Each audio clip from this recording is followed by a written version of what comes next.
Mr. LMV.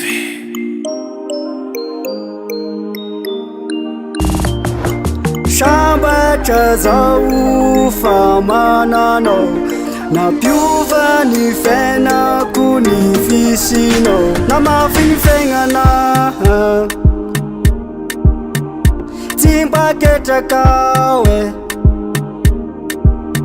namafy ny fiaignana tsy mba ketraka oe, namafy ny fiaignana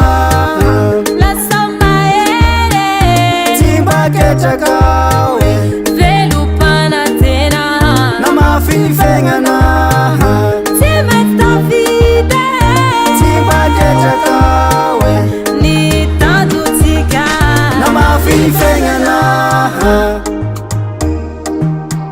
tsy mba ketraka oe. Yao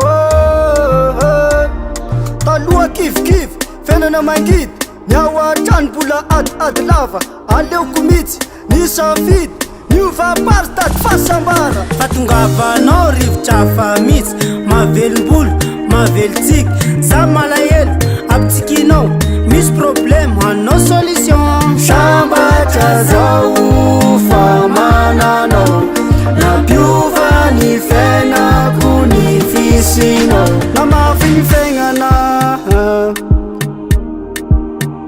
tsy mba ketraka oe, namafy ny fiaignana tsy mba ketraka oe,